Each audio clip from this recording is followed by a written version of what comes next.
Hola, ¿cómo están? Hoy vamos a hablar sobre la primera ley de los sistemas cerrados y lo vamos a hacer a proponer una solución para el ejercicio 4.37 del Cengel séptima edición. Lo primero que vamos a proponer nosotros es hacer una descripción gráfica del problema. Para hacer esta descripción gráfica del problema, nosotros vamos a llenar unos pequeños apartados que aparecen acá.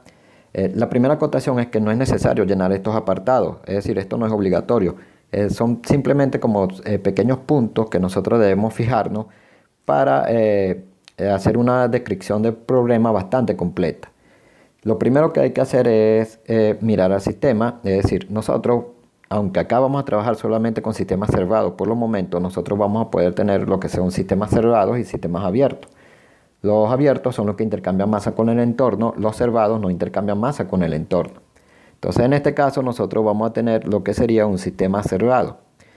Es importante para nosotros porque este sistema tiene la característica de que la masa permanece constante y de hecho tiene su propia forma para la primera ley. Con respecto a la sustancia de trabajo es porque nosotros vamos a tener acá la posibilidad de tener sustancias puras, sustancias con tabla de vapor, vamos a tener la posibilidad de tener gases ideales o podemos tener lo que serían líquidos y sólidos. En este caso nosotros vamos a tener agua y esta agua es una sustancia pura, quiere decir que tiene tabla de vapor. Por lo tanto es importante eso porque eso quiere decir que podemos leer las propiedades de la sustancia en una tabla.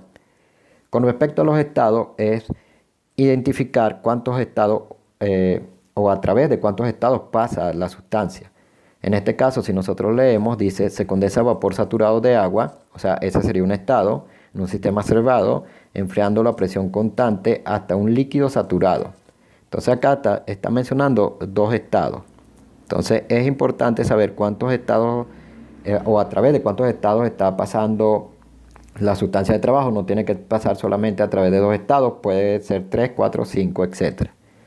Con respecto al proceso, es clasificar la característica que tiene el proceso. Por ejemplo, acá dice que es un proceso a presión constante. Eso quiere decir que es un proceso isobárico, o que se conoce como isobárico, que son los procesos a presión constante. Por lo tanto, la presión en el estado inicial debe ser igual a la presión en el estado final. Con respecto al trabajo, y aquí vamos a hablar un poquito del dispositivo que se debe estar utilizando. No se nos dijo qué tipo de dispositivo era, pero muy probablemente se debe estar utilizando un dispositivo cilindro-émbolo o cilindro-pistón. ¿Por qué un dispositivo cilindro-émbolo o un dispositivo cilindro-pistón? Porque los dispositivos cilindro-pistón tienen la característica de que no siempre, porque eso es importante resaltarlo, no siempre, pero por lo general suelen ser isobáricos. Es decir, suelen mantener la presión constante. ¿Esto es debido a qué? Esto es debido a que la presión que actúa sobre el émbolo es el peso del mismo émbolo y la otra presión suele ser la presión de la atmósfera. Y ambas se consideran constantes, entonces la presión que está actuando sobre el émbolo es constante. También es importante resaltar que la presión que está ejerciendo el émbolo es la misma presión que está soportando la sustancia de trabajo que se encuentra dentro del cilindro. Entonces, por eso vamos a suponer nosotros que se tiene un dispositivo cilindro-émbolo. ¿Por qué hablar de eso para hablar de lo que sería el trabajo? Porque los cilindros pistón o cilindro émbolo tienen la característica de que se pueden desplazar y por lo tanto la frontera del sistema puede cambiar. Es decir, que el trabajo que vamos a tener acá va a ser un trabajo de frontera móvil. Entonces tendríamos un trabajo de frontera móvil. Con respecto a la transferencia de calor, si hay o no hay transferencia de calor. En este caso debe haber transferencia de calor porque es una de las preguntas. Entonces vamos a suponer que sí hay transferencia de calor. Una vez que nosotros tenemos bien claro esto, nosotros podemos trazar el gráfico del problema. De hecho, acá tenemos un pequeño gráfico, ¿verdad? Donde se está representando al cilindro pistón o cilindro émbolo. Es importante resaltar que no tienen dos cilindros pistones diferentes, no. Es el mismo cilindro pistón, lo que pasa es que en el estado 1 es en el estado inicial y el estado 2 sería el estado final. Quiere decir que estamos como marcando el cambio en el tiempo. O sea que es el mismo dispositivo cilindro-pistón, pero en dos instantes de tiempo diferentes. Nos corresponde acá, que es lo que nosotros decíamos, la descripción gráfica, hacer como una especie de resumen de lo que tenemos en la parte superior. Por ejemplo, el tipo de proceso ya nosotros establecimos que era un proceso isobárico. Entonces lo que se tiene acá es un proceso isobárico. la masa permanece constante. El sistema viene a ser lo que se conoce como un sistema cerrado, por lo tanto lo que tenemos es Q menos W igual a delta U. Esta va a ser la forma para calcular la primera ley, o por lo menos una de las formas que podríamos emplear para calcular la primera ley. El trabajo, tenemos un trabajo de frontera móvil. Sucede que el trabajo de frontera móvil viene dado como la integral de volumen 1 hasta el volumen 2 de P por dB. O sea que estaríamos anotando ya la ecuación para calcular lo que vendría a ser el trabajo. ¿Cuántos estados tenemos? Tenemos 2 estados, entonces ahora nos toca identificar cada uno de esos estados. Por ejemplo, estado 1 o inicial dice, se condensa vapor saturado de agua. Entonces quiere decir que en el estado 1 nosotros lo que vendríamos a tener es vapor saturado. Y la sustancia de trabajo, esto es muy importante, es agua en este caso. Entonces se tiene vapor saturado, se condensa vapor saturado, enfriándolo a presión constante hasta un líquido saturado a 40 kPa. Quiere decir que el estado número 2 vendría a ser esa parte que dice líquido saturado. La presión debe ser una presión de 40 kPa.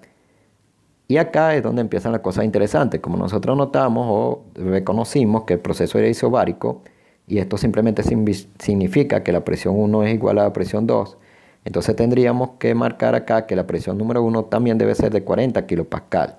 Entonces tendríamos la presión en el estado 1 y la presión en el estado número 2. Y habríamos representado los dos estados. ¿Qué otra cosa nos conviene anotar en esta descripción gráfica? Las preguntas. Nos pregunta la transferencia de calor y el trabajo. Pero es muy importante que nos fijemos en la unidad, en kilojoules sobre kilogramo. O sea que propiamente no nos está preguntando Q, nos está preguntando lo que sería Q sobre M, que es la que aparece en kilojoules sobre kilogramo, y nos está preguntando W sobre M. O sea que lo que queremos obtener es calor y trabajo por unidad de masa. ¿Qué forma de la primera ley podemos o debemos utilizar para ello? Bueno, nosotros podríamos, por ejemplo, aunque esta es la forma general, por decirlo de alguna manera, pero nosotros, por ejemplo, podemos trabajar con una especie de sombrerito en la parte superior. Eso es simplemente para señalar que la vamos a trabajar por unidad de masa. Entonces, acá tendríamos una descripción gráfica del proceso. Entonces, es bastante importante, por lo menos lo considero yo así, hacer una buena descripción gráfica, porque allí nos quedan anotados todos los datos y también nos quedan anotadas las preguntas que nosotros deseamos responder. Una vez que nosotros tenemos la descripción gráfica, nosotros podemos proceder a la segunda parte, que sería plantear las ecuaciones. Es decir, ¿qué ecuaciones tenemos o qué ecuaciones podemos utilizar? La primera ecuación que debemos, por supuesto, mencionar sería la ecuación de la primera ley, o la forma de la primera ley para la termodinámica. En este caso, decidimos trabajar con Q sombrerito menos W sombrerito igual a delta U sombrerito.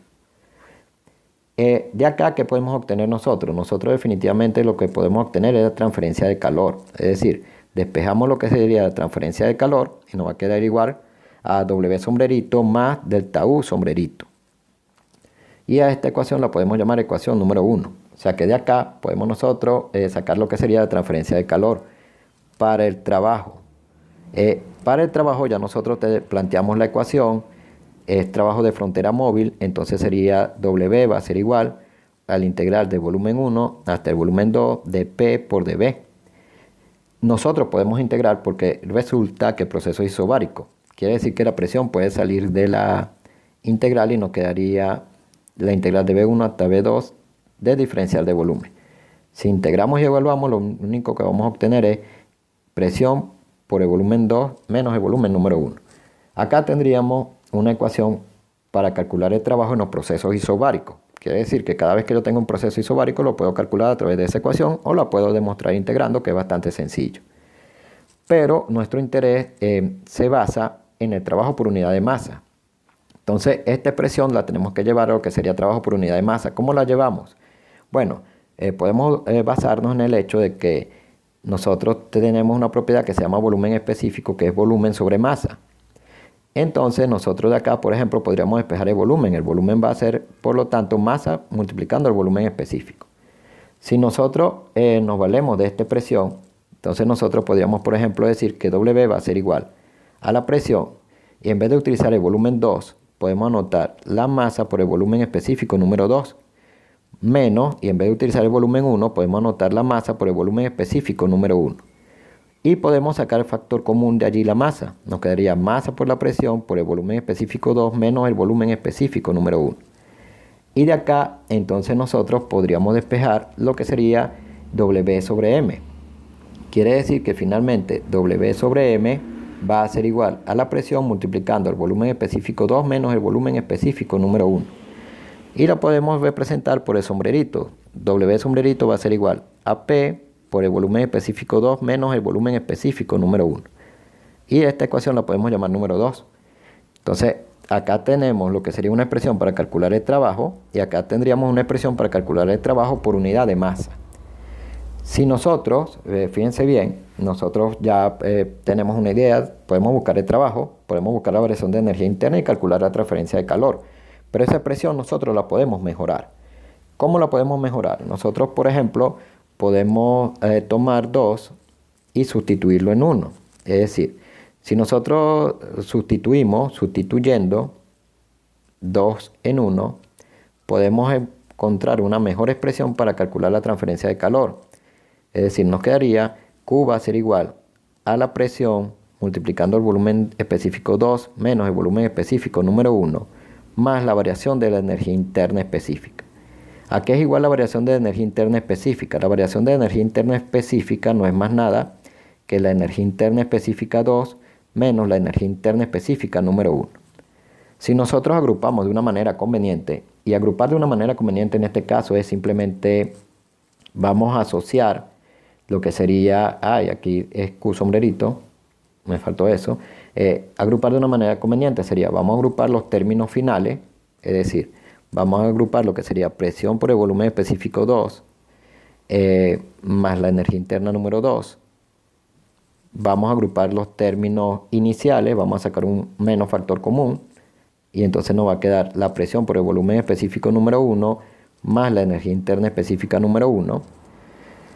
¿Y para qué agruparlo? Lo vamos a agrupar porque nos vamos a apoyar en otra propiedad. Hay una propiedad llamada entalpía cuya definición es que ella es igual a U más P por B. Si la expresamos de manera específica, que la podemos expresar de manera específica, sería H sombrerito. La manera específica es por unidad de masa. H sombrerito igual a U sombrerito más P por B sombrerito. Entonces, si ustedes notan, eso quiere decir, por ejemplo, que si yo quiero plantear H2 debe ser la energía interna específica 2 más la presión por el volumen específico número 2. Y eso es lo que tenemos en esta primera parte. Entonces podríamos escribir Q sombrerito va a ser igual a H sombrerito 2. Por supuesto que nos va a quedar similar para la segunda parte, que sería H1. Es decir, tenemos menos H1, ya que si H2 es U2 más P por B2, entonces definitivamente que H1 va a ser la energía interna específica 1 más P por B1. Y acá hemos demostrado una ecuación para calcular la transferencia de calor en un proceso isobárico. Entonces podemos utilizar lo que vendría a ser la ecuación 2 para calcular el trabajo por unidad de masa y la ecuación número 3 para calcular lo que sería la transferencia de calor por unidad de masa. Y eso siempre lo vamos a obtener mientras los procesos sean isobáricos. Entonces, hasta acá vamos a dejar esta parte que consistió simplemente en la descripción gráfica y en plantear las ecuaciones. En la siguiente parte vamos a hacer lo que serían los cálculos.